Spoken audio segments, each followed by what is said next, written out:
I'm Brittany Lewis with Forbes Breaking News.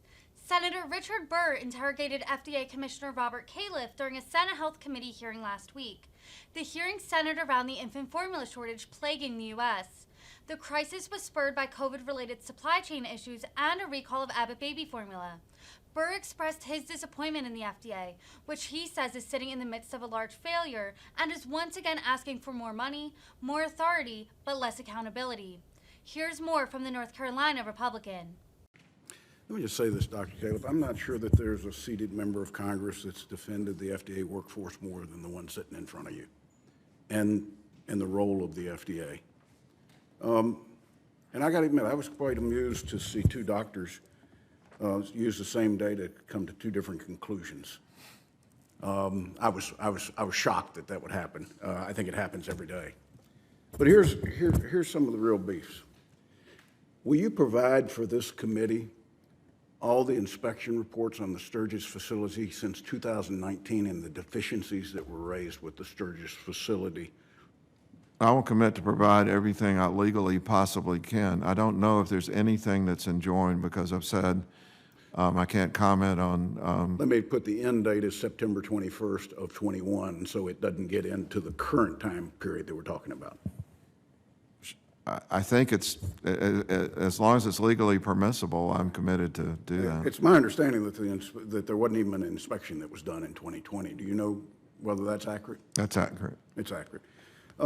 You said Abbott didn't submit paperwork on April the 8th. I just want to dig a little bit deeper. Did Abbott not respond on April the 8th to the 483 that FDA issued where they detailed corrective action at the Sturgis facility? That was their first take on corrective action, but they submitted to FDA a detailed corrective action paper on April the 8th. Not an adequate corrective action report. Okay. I mean, Senator Burr, I've been on the other end of inspections in almost every industry, and usually when something has not gone right, the company has a particular perspective. It may be a little oriented towards the well-being of the company, not necessarily the needs that the FDA saw. So there's always adjudication back and forth that has to go on. It's my understanding that in every case that we've tried to fill a nutritional need that only Abbott made with foreign products, that Abbott has paid for those products. Is that an accurate statement? I don't deal with the funding of those, but I do believe that Abbott has made a good faith effort to cover the costs.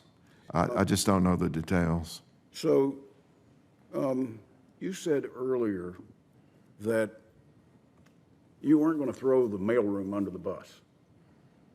But yesterday, FDA statements basically did that. Square for me the last 24 hours as it relates to that. First of all, let me just comment. I do believe that despite our contentiousness at times, you have supported the employees at the FDA. So I don't want it to be taken that I don't believe that. I just believe it's my job to defend hardworking people. But as for yesterday, I just want to be clear, and I think we were yesterday. There are two issues here. One is that something went wrong in the mailroom. The other is we didn't have an escalation policy that caused the employees who were dealing with the complaint to escalate it to the relevant leaders, including all three of the leaders who should have gotten it. So I'm not blaming this on the mailroom. Either one of those methods would have gotten the report to the proper people. Let me just read it for you because I found this sort of shocking. FDA leadership did not receive direct copies of the complaints due to an isolated failure in FDA's mailroom. That's direct copies of the complaints. Specifically, FedEx sent the package that had 5 people addressed. There were 5 packages. There are 2 different facilities, one at White Oak. The food part of the FDA, as you may know, is up in a different part of Maryland. The direct copies didn't get to the people. They were actually sitting in the receiving dock. But that doesn't mean that employees... All I'm doing is reading what was said yesterday. It said it was... But Senator Burr, that's one statement out of an entire report that goes through the other aspects of this about the escalation procedure. All right, let's go to budgets, because you've been pretty across the board. Budgets, we don't have enough money, we don't have enough money, we don't have enough money. So you got $718 million in COVID emergency money. The Omni, which, yeah, it was in March, gave you $11 million for maternal and infant health and $10 million for inspections. That was 60 days ago. How many additional inspectors have we hired as of today? I don't have that number in front of me, but I'd be glad to get it to you. Provide it for us, if you will. Let me end on this. The Food Center's budget is $1.1 billion. I don't think that's gum and wire. You stated that you were putting together things with gum and wire earlier. I think it was to Senator Paul or somebody. I think $1.1 billion is a pretty substantial amount of money. Now, the chairman and I realize I'm over my time, Chairman, but I'll be brief. Chairman and I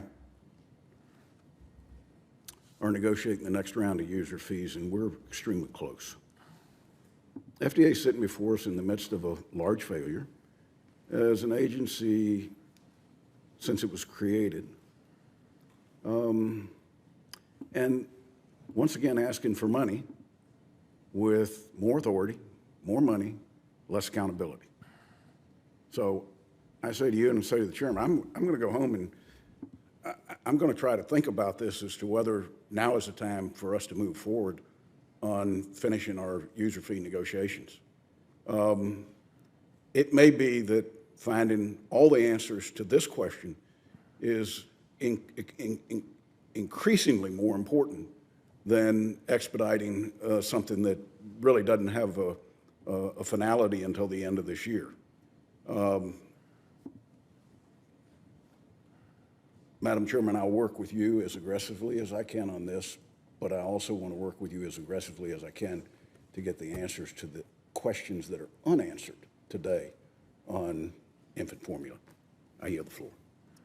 Core American value to be able to have religious freedom and to worship without fear of violence. We have to make sure we protect that. Thank you. Thank you, Mr. Delback. Thanks, Mr. Chairman.